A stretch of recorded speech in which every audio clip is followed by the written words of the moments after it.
Ninja Nigel here, talking about shoes for Ninja Warrior. There are a few occasions on the course when you need the right shoes. The jumping spider and the spider climb are the two most important, followed by the warp wall and the floating boards. If you get good grip from your shoes, you may succeed. If not, you're in the water.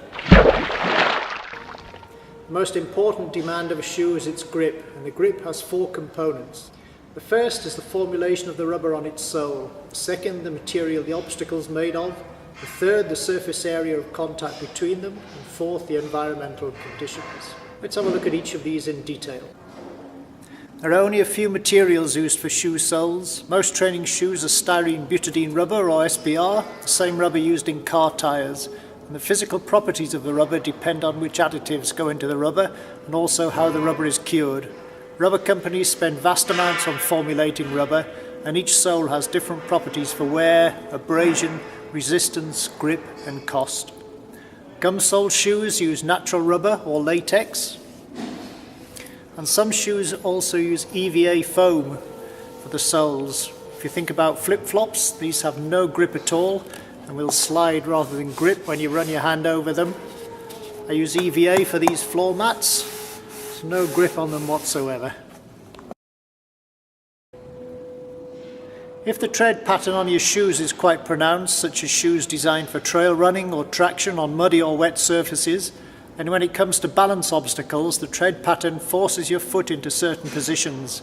If I balance along a rounded beam, for instance, I can't place my foot exactly where I want because the pattern in the soles tries to align with the top of the beam. The tread pattern also determines how much rubber you can get in contact with the obstacle surface, and usually more rubber means more grip. The best tread pattern, in my opinion, is very little or none at all. Shoe stiffness isn't as important, but every now and then you might want to feel the contours of an obstacle through your shoe. If your shoe's stiff or the sole is thick, then this is much less likely to happen. Another drawback of thick soles is stability because of how much higher your ankle is above the ground. Let's look at some of these shoes in detail. Here are the Olos I ran the first season of Ninja Warrior UK in. Very light and bendy, good traction and a flat sole and tread pattern. Found the fit pinched my toes at first, but maybe it's a help if your toes don't slide around. After some more of these, but they haven't got my size in at the minute. These are the shoes I train in at the moment. The gum sole shoes with very little tread, very light, very thin sole, very cheap too, paid £10 for these.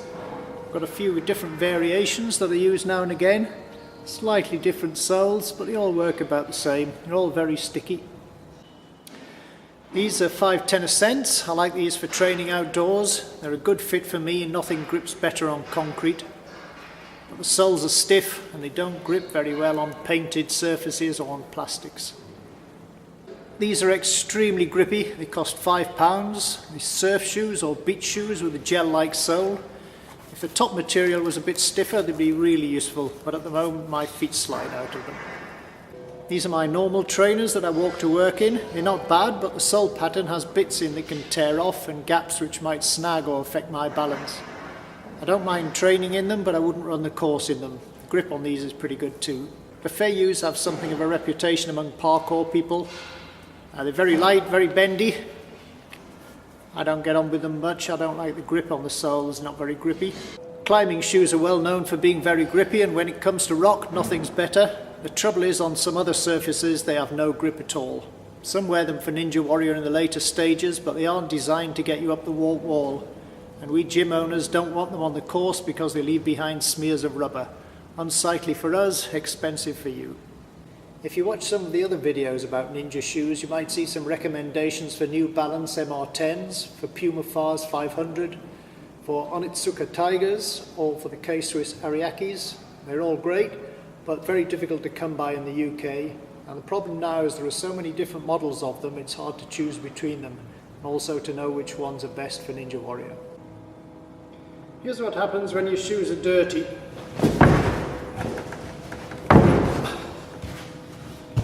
Kick them in the carpet, you can get rid of the dust, maybe take off a bit of the rubber,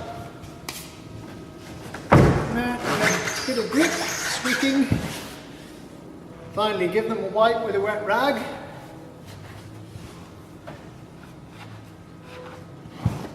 Make sure they dry.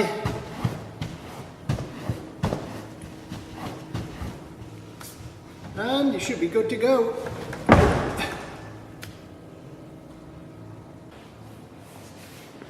So let's have a look at how some of these shoes get on our wall. These are the ones with EVA soles or foam soles. No grip in them at all. Nothing. These are the Fayous. Not bad. The Ascents.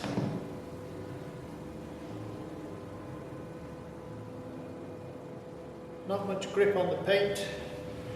My normal everyday trainers.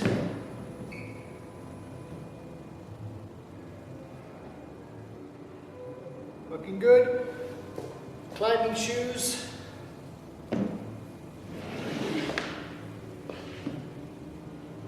Nothing. It's my normal training shoes. Not the same as my trainers. These are the hiking shoes.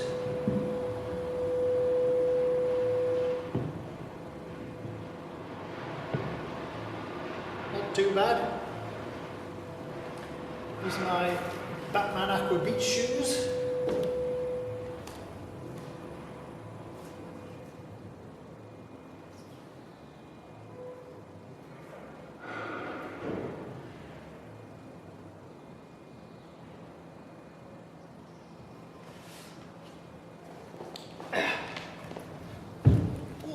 The Olos.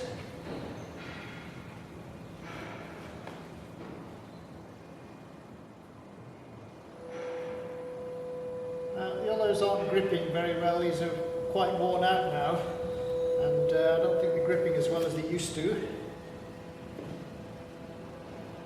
And these are the other canvas shoes that I use.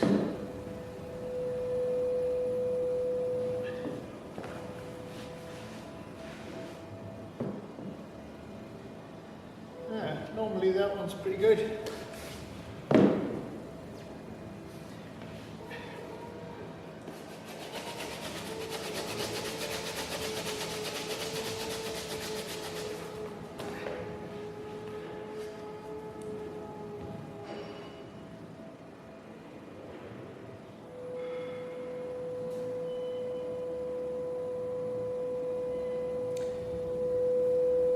So at the end there, I cleaned up the Olo and a spat on the bottom, rubbed it, so I made it warmer. I got rid of the dirt, wore off a bit of used rubber, and it grips a lot better.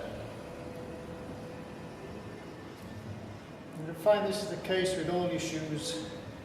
And the environmental conditions make a lot of difference, whether it's humid, whether it's hot or not. Some cold days, some shoes might grip better than others.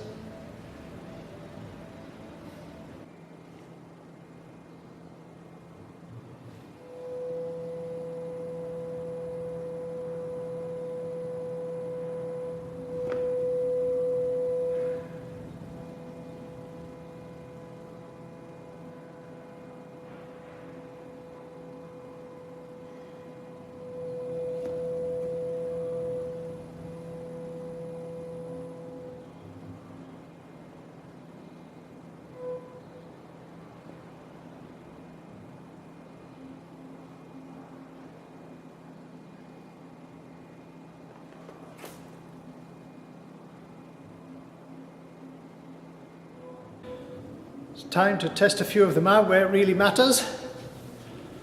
First up, the cheap gum-soled shoes.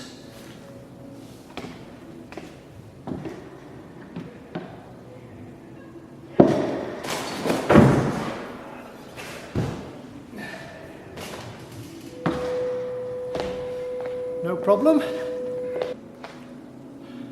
My worn out and waiting to be replaced Olos.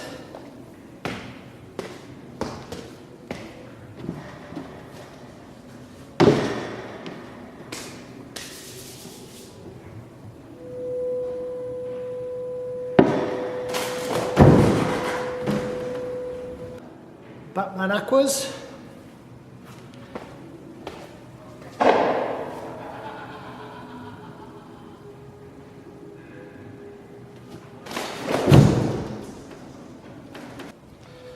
Five tenner cents.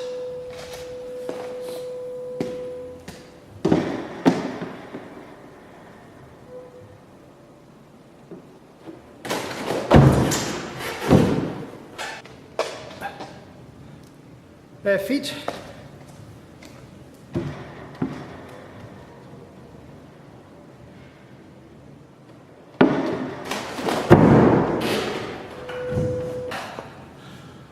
And finally, pair of socks.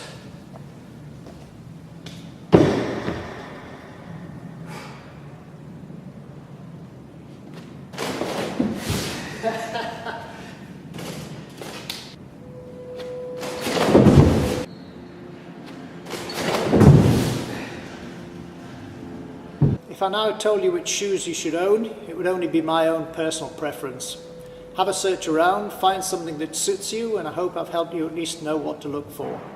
The best bets when searching are to look at skateboard shoes, parkour shoes, all-surface tennis shoes, squash shoes, wrestling or basketball shoes. Any sport where the players are relying on being able to grip on a flat surface. Or also low-profile running shoes or OCR shoes. Trying to buy them online is a waste of time. You have to get into a shoe shop, get hold of them, have a go in them, and most importantly, push them across the floor, the walls, the display stands, to see if they can grip on the super slick shoe shop surfaces. I hope you're now armed with the knowledge you need to go out and buy the right shoes, and good luck training.